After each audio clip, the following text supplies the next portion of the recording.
Yalah. Okay, akak abang dia akak Akak tulis nama akak Malisha binti Ali Umar. Umur 38 tahun. Panggil akak tu makcik, tak tahulah. Okay. Jadi, bolehlah proceed. Tanya apa? Okey, saya dulu ya tanya. Saya tanya latar belakang akak dululah ya. Boleh. Boleh, Dek. Okey. Okey, akak dah intro nama akak dengan umur. So saya nak tanya, sebelum akak nak jadi usahawan ni, apakah latar belakang pendidikan akak? Okey. Latar belakang akak belajar sampai last akak belajar ialah kat UKM, Universiti Kebangsaan Malaysia, untuk kos bioinformatik lah. Saya ingat dah tahun berapa ni. Jadi dapat sekolah rendah dan sekolah menengah dekat Damansara Utama. Lepas tu sambung SPKM dekat Sultan Abdul Samad Petaling Jaya. Lepas tu sambung ke Universiti Kebangsaan Malaysia. Ini kakak ni. Kakak. Okey, seterusnya Nurul. Adakah akak mempunyai sebarang contoh teladan apabila dewasa?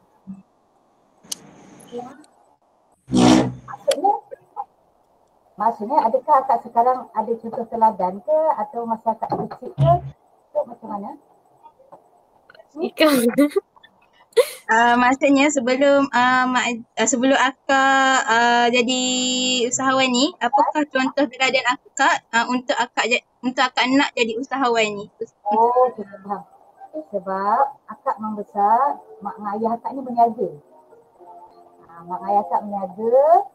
Jadi akak membesar tu memang dalam environment yang berniaga lah. Jadi memang sikap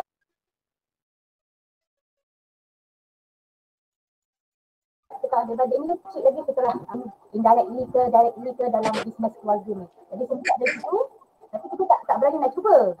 Sampai kita dah habis belajar, masa tu tak ada belajar lagi. Akak try cuba jual tudung online. Jual tudung dekat Facebook masa tu. Masa tu Facebook pun tak banyak orang meniaga. Tak ingat tahun bila lah. Ada dah meniaga tudung. Bermula kat situ lah. Itu first involvement akak dalam bisnes lah. Masa tu sebelum graduate, jual tudung. Cukup ke?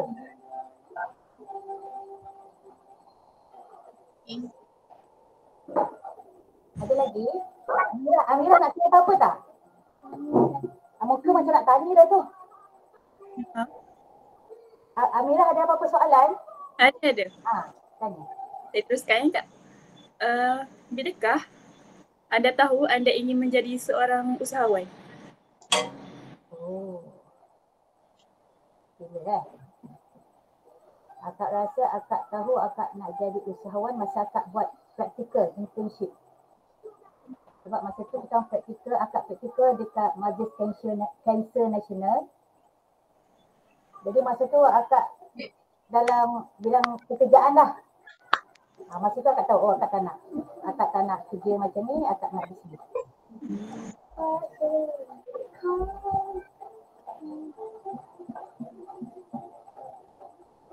Okey, Kak Hazirah pula tanya.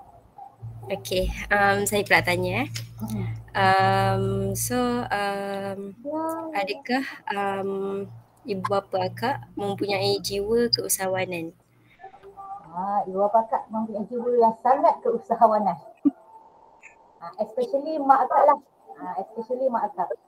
Sebab dia tu tak pernah give up. Sebab mak ayah ni dia meniaga sate. Jadi orang buat kat rumah. Lepas tu nanti ada pekerja yang akan meniaga dekat stall-stall. Kadang-kadang kedai tu tak laku. Jadi macam mak akak dia tetap positif. Dia macam tak payah give up dulu, terus dulu, cuba dulu. Kadang-kadang kita nak dapat stall tu, kita tak ada buka satu restoran. Kita jadi macam buka stall tau. Kita approach restoran, lepas tu kita tanya, boleh tak kita sewa satu bahagian kecil untuk kita tak store kita. Jadi mak akak tu gigih. Dia akan cari kedai-kedai walaupun orang tu reject, dia tak give up. Dia akan terus tanya balik. Jadi memang parents akak memainkan peranan yang penting lah.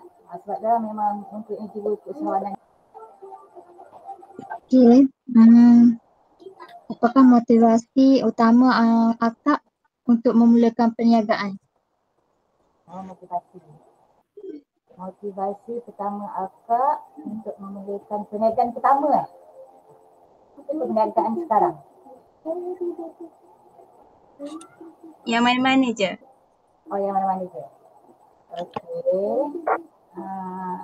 Okey lah, akak cakap pasal business roti ni lah, Raihan.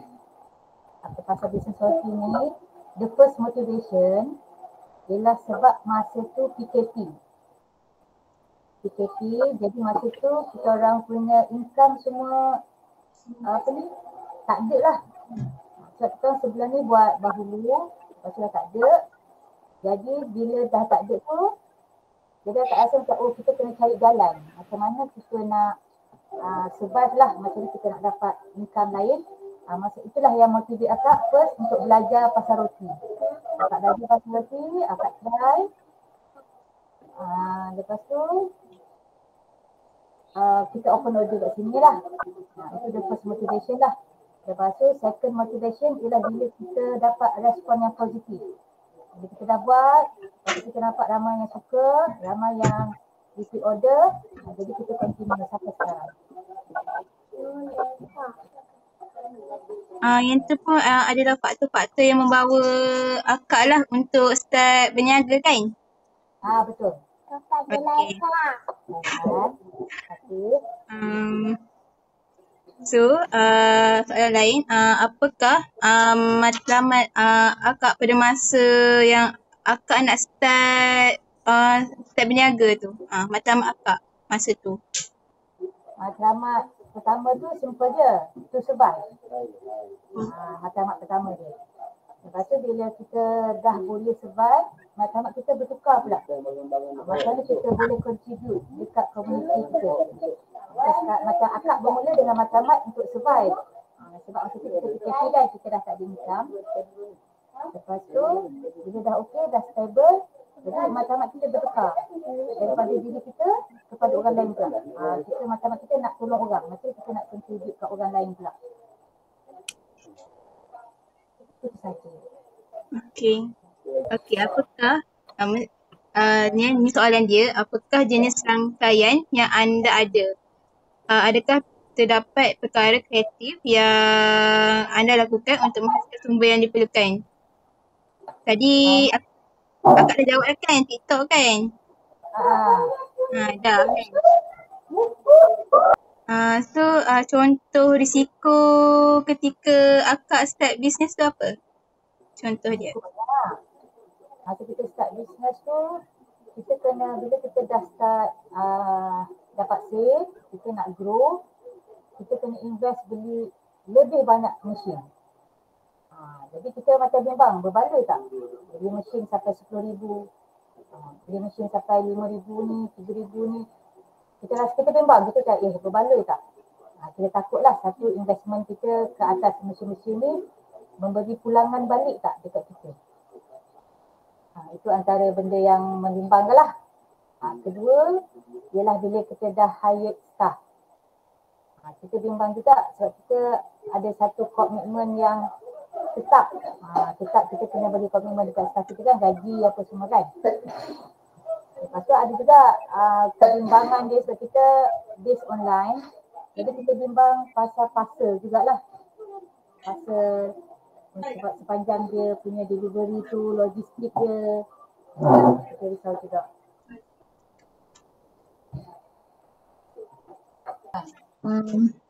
Berapa lamakah hari kerja dan biasa semasa akak mula-mula memulakan usaha akak? 24 jam. Masa kita mula-mula tu memang buka mata sampai kita nak tidur. Sebab kita baru start. Kita baru start, kita memang tak banyak staff. Kita buat semua sendiri. Akak dengan suami lah. Kita buat 2 orang sendiri. Pagi kita bakar roti. Lepas tu kita lap untuk dapat sale. Petang packing. Lepas dah habis packing tu tak cukup, kita sambung lagi buat roti sampai penat sampai pukul 1 pagi. Sebab masa tu kita buat berdua je kan. Slowly lah. Bila slowly kita dah grow baru akak kurang sikit masa.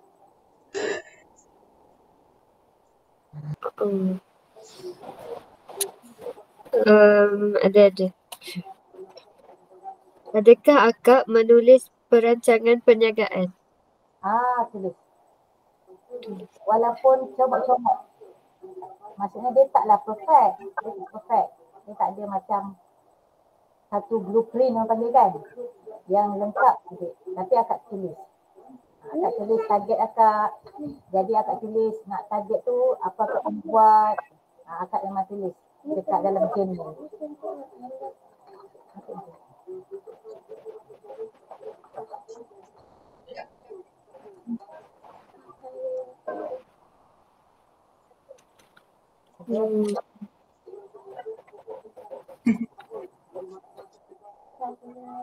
Okey, saya dah tanya soalan.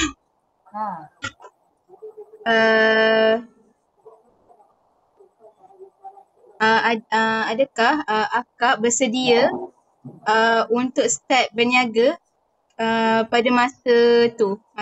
Pada masa ketika akak ni lah nak start berniaga tu, akak dah bersedia ke belum?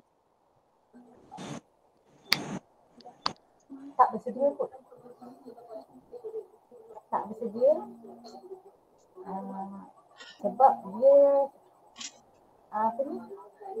persediaan tu tak komplit. Sebab masa tu PKP rasanya seminggu kan bah.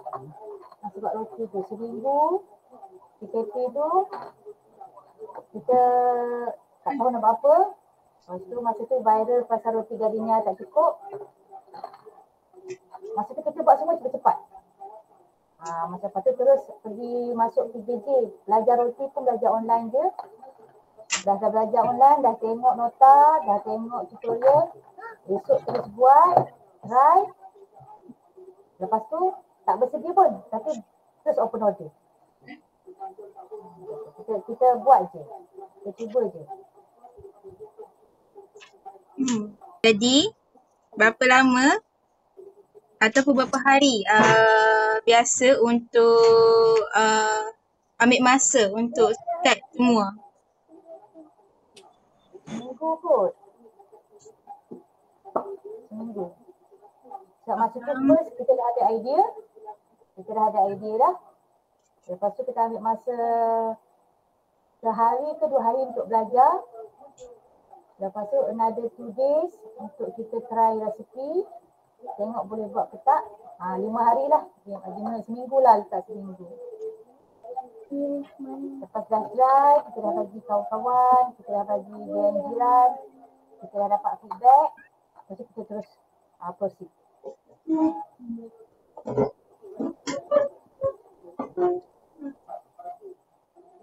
Macam akak punya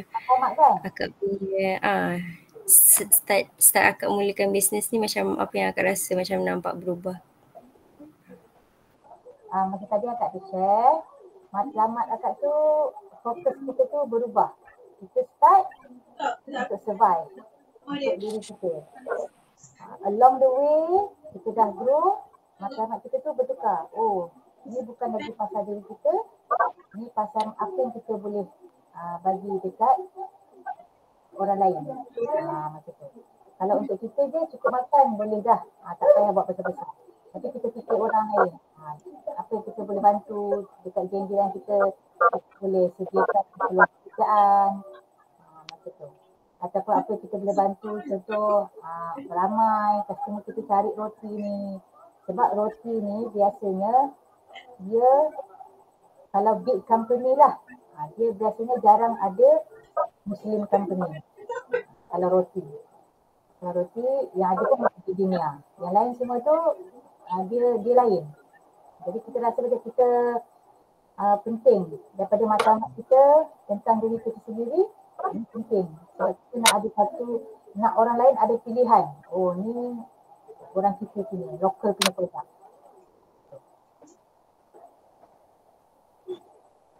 Itulah. Sebab akak punya mentor, selain daripada parents, mak ayah, mentor akak semestinya lah Khairul Amin. Jadi Khairul Amin tu dia selalu give kat orang kan. Dia selalu ada je benda dia akan tolong orang. Jadi kita pun nak macam tu juga. Kita pun nak ada kemampuan. Mungkin kita tak dapat bantu banyak, kita bantu apa kita mampu.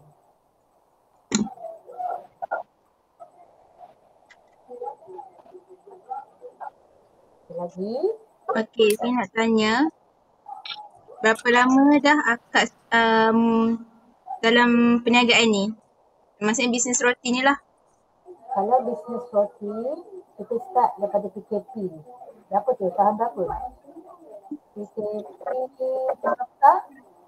2019. 6 tahun. Sekarang katalah doktor. Maksudnya 5 tahun lepas kan? 4 tahun lepas. Tahun 2020. Yang sebelum ni awak start dengan ni kan? Sebelum Dengan donat. Donat tak, maksudnya sambung lah. Kalau roti yang online base ni baru setahun. Online base kat kita ni baru setahun. Tahun lepas Oktober. Tapi dalam bisnes roti dengan donat tahun 2020. Sebelum tu kita buat bahulu. Daripada 2013 kita buat bahulu.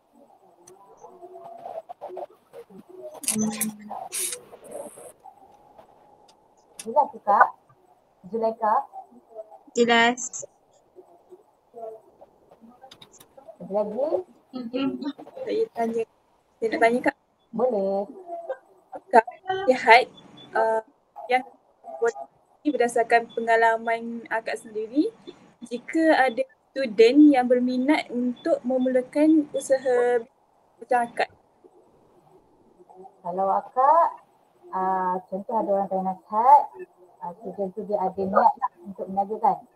First, sekali penting sekali start dengan apa yang kita ada. Start dengan apa yang kita ada. Kita kena tengok, kita kena observe sekeliling kita apa yang kita ada.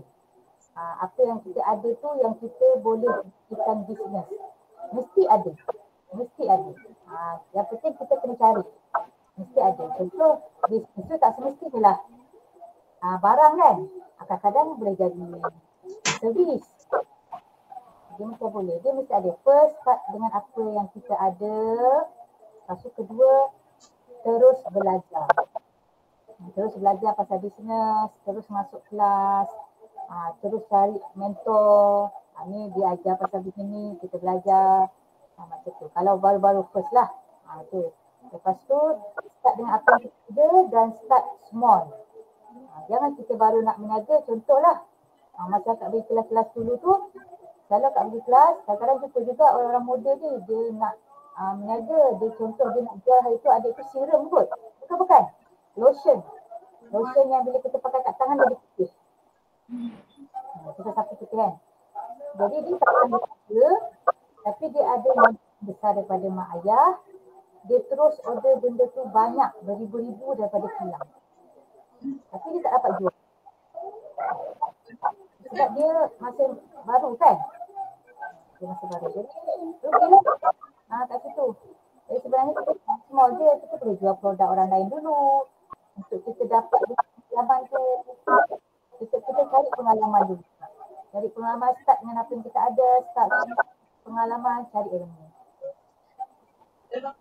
Sorry ya, akak cakap panjang supaya dapat menambah masa korang. Lagi, Hazirah macam nak tanya je tu. Jauh ni. Tak ada dah. Tak ada dah. Kak nak tanya, Boleh tanya. apakah yang akak lakukan ketika perniagaan akak tu dalam situasi yang kurang stabil? First, lah bila kita kurang stabil kan. Tadi Yuni cakap kan. Betul tak? Ya. Terus bila kita dekat dalam situation tu, akak kalau dekat dalam situation tu, first akak akan keluar. Maksudnya akak tak duduklah kat dalam bengkel roti, akak tak nak fikir dah. Akak akan macam biar sekejap, relax sekejap, sama dalam macam 3 jam, 4 jam, lepas tu kita dah relax, kita dah okey, emosi kita pun dah stabil, baru akak hadap balik masalah tu. Sebab semua masalah kita kena hadap. Kita tak boleh lari. Kita tak boleh lari. Masalah kita kena hadap, kita kena jalan dekat masalah tu. Jadi akak memang first akak akan macam apa, take a step forward lah. Akak akan ke belakang sekejap, relax sekejap, stabilkan mental, emosi, lepas tu baru akak selesaikan masalah. Nak selesaikan masalah tu pula, kadang-kadang kita boleh melalui brainstorming, kita bincang dengan partner kita. Okey, kita kat situation macam ni, apa kita nak buat? Kadang-kadang kita brainstorming dengan staff. Kita bincang dengan staff. Sekarang jadi macam ni. Apa cadangan kurang? Akak macam itulah, ataupun akak tanya, akak akan minta pendapat bisnes usahawan yang lain.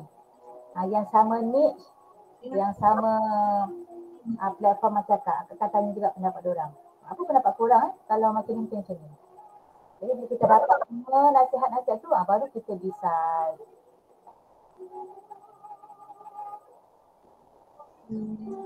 Okay.